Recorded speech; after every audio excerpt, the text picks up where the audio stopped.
நிஃப்டியோட previous close 23,114ல முடிஞ்சிருக்குங்க. இப்போ வரைக்கும் நம்மளோட ஃபியூச்சர்ஸ் வந்து 300 பாயிண்ட்டுங்க நெகட்டிவாக ட்ரேட் ஆகிட்டு இருக்கு. ஆல்மோஸ்ட் நம்ம மார்க்கெட் முடியும் போதுங்க நம்மளோட ஃபியூச்சர்ஸ் வந்து சேமிங் தாங்க 140 இந்த ரேஞ்ச் தான் முடிஞ்சிருக்கு. அதுக்கு நல்ல ஒரு நெகட்டிவ்ல ட்ரேட் ஆகிட்டுருங்க. நல்ல ஒரு 300 பாயிண்ட் கிட்ட நெகட்டிவ்ல இருக்கு. இது எப்படி நம்ம மார்க்கெட்டில் ஓப்பனிங்கில் இம்பாக்ட் பண்ணும் அப்படின்னா, ஸோ நம்மளும் வந்து ஒரு 800 பக்கத்தில் ஓப்பன் ஆகலைங்க. ஸோ நம்மளோட நிஃப்டி வந்து 800 பக்கத்தில் ஓப்பன் ஆச்சுன்னா கண்டிப்பாக ஃபர்ஸ்ட் ஒரு 50 மினிட்ஸ் நல்ல ஒரு ஃப்ளக்சுவேஷன் வருங்க, நல்ல ஒரு பையிங்கும் வருங்க.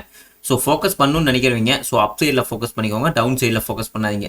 ஸோ புட் ஆப்ஷனை பார்த்து ரைட் பண்ணிட்டீங்கன்னா ஒன்றும் பிரச்சனை இல்லைங்க. 24 வரைக்குமே ரைட் பண்ணலாங்க, அதுக்கு மேலே போக வேண்டாம். அந்த மணியை கூட பண்ணிக்கலாங்க. ஸோ நிஃப்டியை பொறுத்த வரைக்கும் இன்றைக்கி நல்ல ஒரு கேப் டவுன் ஓப்பனிங் வருங்க, அதுக்கப்புறம் நல்ல ஒரு பையிங் வரவும் சான்சஸ் இருக்குங்க. ஸோ நெக்ஸ்ட் வந்து பேங்க் நிஃப்டிங்க. பேங்க் நிஃப்டியை பொறுத்த வரைக்கும் இதுவும் அதே தாங்க. ஸோ இதுவும் நல்ல ஒரு கேப் டவுன் ஓப்பனிங் இன்றைக்கி வரலாங்க. ஸோ வந்ததுக்கப்புறம் மார்க்கெட் நல்ல ஒரு பையிங் வர வாய்ப்புகள் இருக்குங்க. ஸோ மார்க்கெட்டில் ஃபோக்கஸ் பண்ணணும்னு நினச்சிங்கன்னா பேங்க் நிஃப்டிலே அதே தாங்க பண்ணும்போதுங்க. ஒரு 53க்கு கீழே இருக்கு, நான் ஆல்ரெடி சொன்னதாங்க. ஒரு 53க்கு கீழே இருக்கிற அவுட் ஆஃப் மணி பார்த்து ஃபோக்கஸ் பண்ணிங்கன்னா பெஸ்ட்டாக இருக்குங்க. ஸோ நெக்ஸ்ட் வந்து பார்த்தா மிட் கேஃப்ங்க. மிட் கேஃபை பொறுத்த வரைக்குங்க நம்மளோட சப்போர்ட் பார்த்தா 500 சொல்லியிருந்தேங்க. ஸோ இந்த ரேஞ்ச் வந்து மார்க்கெட்டுக்கு நல்ல ஒரு சப்போர்ட்டாக இருக்கும். இன்றைக்கி இதுவும் நல்ல ஒரு கேப் டவுன் ஓப்பனிங் வரலாங்க. ஸோ கேப் டவுன் ஓப்பனிங் வந்ததுக்கப்புறம் மார்க்கெட்டில் நல்ல ஒரு பையிங் வரலாம். ஸோ வெயிட் பண்ணி பார்க்கலாங்க. அப்படி ஃபோக்கஸ் பண்ணணும்னு நினைக்கிறீங்க. இதுவும் வந்து நீங்கள் ஒரு 12,000 இருக்க பாருங்க, இது இல்லை 12,000 அதுக்கு கீழே இருக்கிற புட் ஆப்ஷனை ரைட் பண்ணிக்கிறது பெஸ்ட்டாக இருக்குங்க. ஸோ இன்றைக்கி ஓஏயில் எப்படி இருக்குன்னு பார்க்கலாங்க. நிஃப்டியை பொறுத்த வரைக்கும்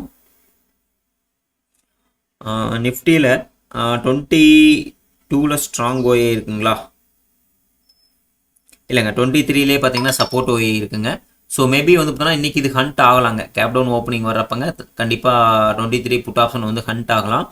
ஸோ திரும்ப வந்து எனக்கு என்னமோங்க இந்த எக்ஸ்பெரி வந்து பார்த்தீங்கன்னா 23 இந்த ரேஞ்ச் தான் முடிக்கிற மாதிரி தெரியுதுங்க. என்னை பொறுத்த வரைக்கும் புட் சைடில் இருந்துக்கிறது சேஃப்டியாக இருக்கும்னு நினைக்கிறேங்க. எப்படி இன்றைக்கி ஓப்பனிங் ஒரு 800 பக்கத்தில் ஓப்பன் ஆச்சுனாங்க மார்க்கெட் கண்டிப்பாக ஃபர்ஸ்ட் ஒரு 15 மினிட்ஸ் ஃப்ளக்சுவேஷன் வருங்க. ஸோ வந்துட்டுங்க மார்க்கெட் நல்ல ஒரு பையிங் தாங்க வர வாய்ப்புகள் இருக்குது. ஸோ பண்ணுன்னு நினைக்கிறவங்க புட் சைடில் செல் பண்ணிட்டீங்கன்னா சேஃபாக இருங்க. சரிங்க, பார்க்கலாம் இன்றைக்கி மார்க்கெட் எப்படி ஓப்பன் ஆகுன்னு பார்த்துட்டுங்க. அதுக்கு தகுந்த மாதிரி நம்ம என்ட்ரி பிளான் பண்ணிக்கலாம். நான் லைவ் போகிறேங்க, என்னென்னு பார்க்கலாங்க. தேங்க்யூ.